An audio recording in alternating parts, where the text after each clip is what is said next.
People of the Purple Butterfly here, otherwise known as People7 on Twitter and YouTube, people elsewhere on the internet.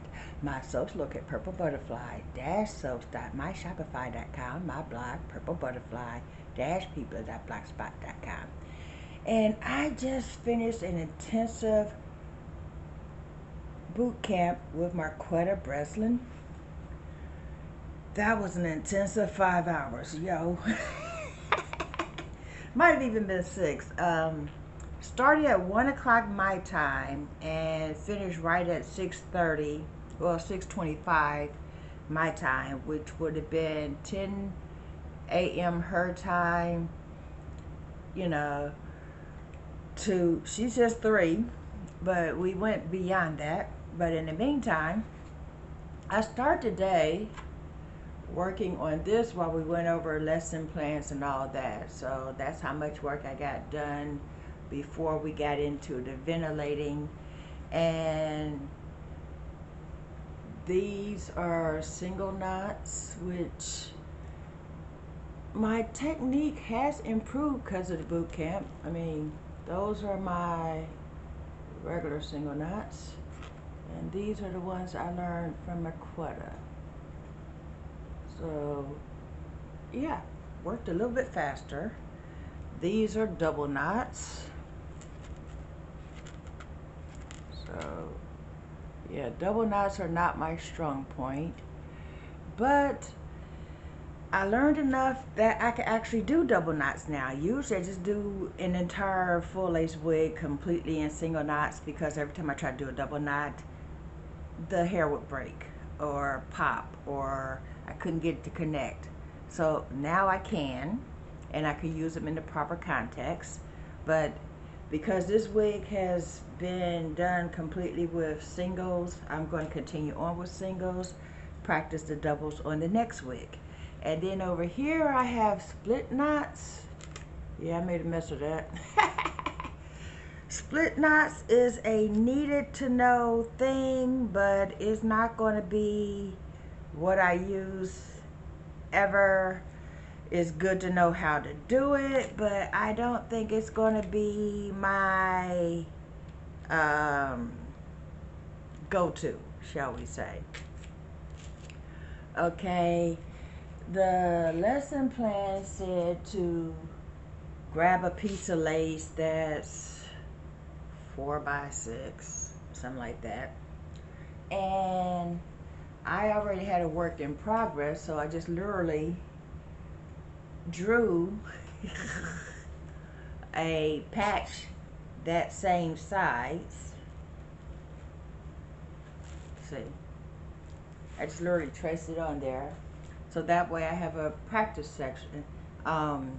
It was done in 4 quadrants, so basically I just did a certain type of knots here, certain type of knots here, certain type of knots here. The other knot, I paid attention in class. I tried it once. I decided it wasn't for me, so that spot is blank.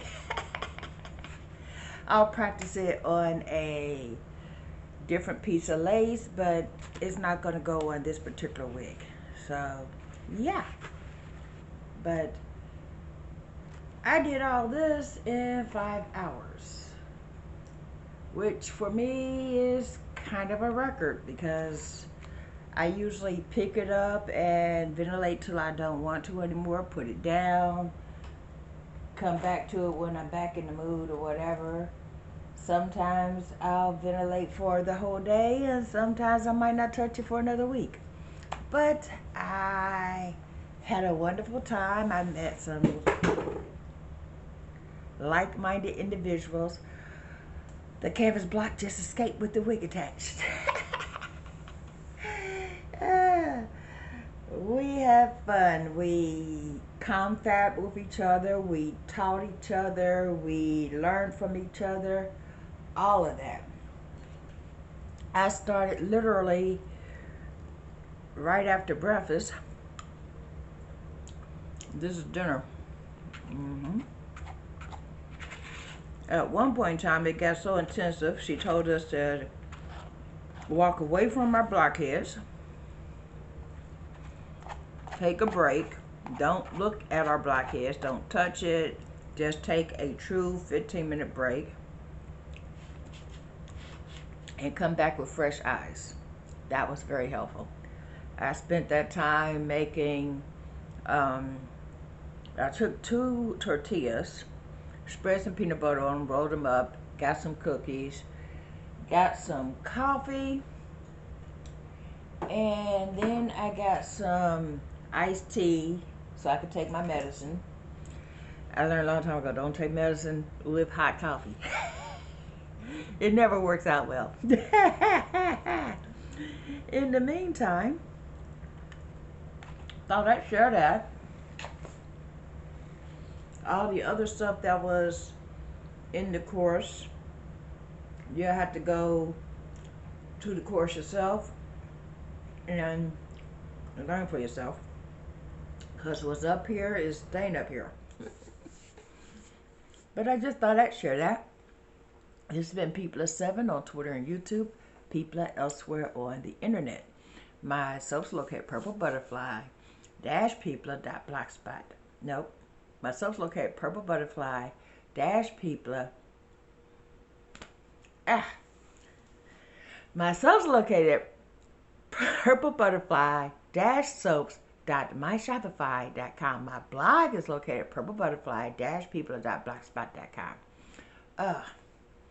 And by now my fingers are cramping up. I'm hungry. I'm finna eat dinner. So my brain is not concentrating on what my website is. As you can tell. I used the glider chair to sit in. A lot of times I sit akimbo on my bed. But I have basically a little workstation set up over here. My draw card is in here. All of my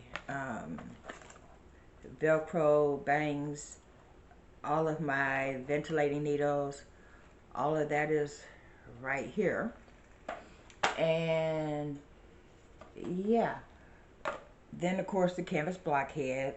The surface, I usually wrap it up in the clips, the columns, everything is literally in this little area.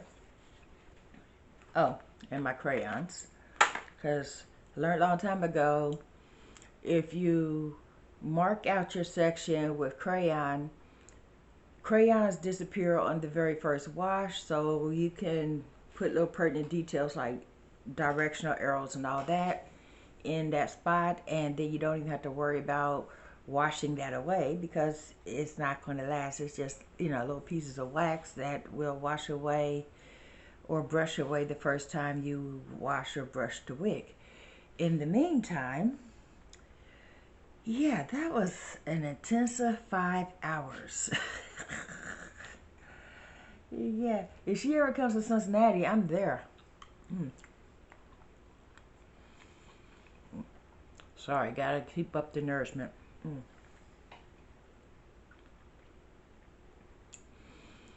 In the meantime, y'all don't want to see me eat on camera.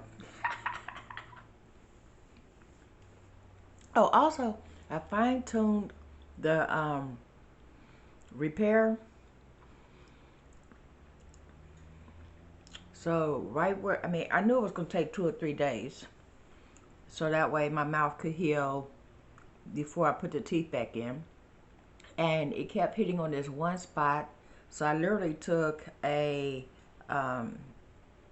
lip liner and stuck it right where I was having an issue. Took the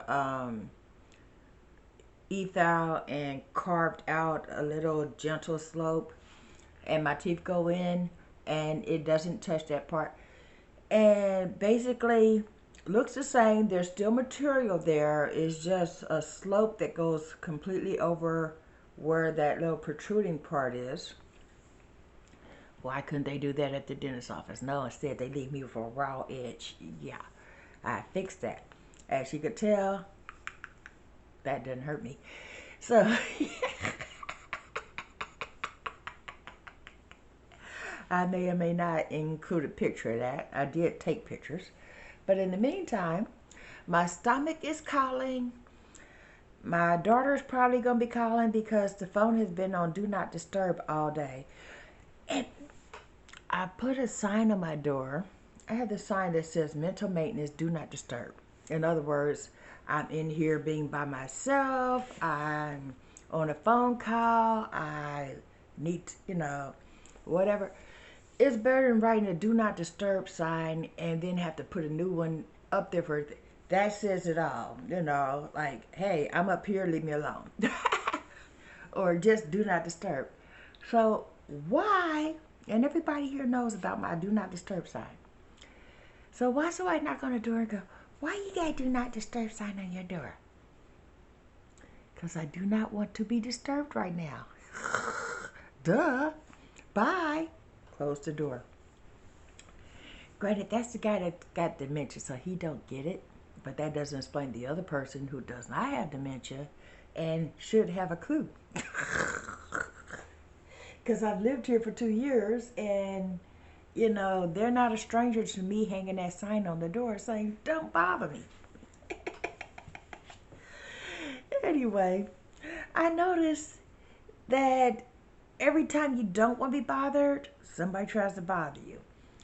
That's why I put the phone on Do Not Disturb. Because I swear some people have radar. It's like the moment you're busy. Anyway, this has been People7 on Twitter and YouTube. I do crack me up. People elsewhere on the internet. My soaps located at PurpleButterfly-Soaps.myshopify.com. My blog, PurpleButterfly-People.blogspot.com. Y'all stay blessed. Stay tuned.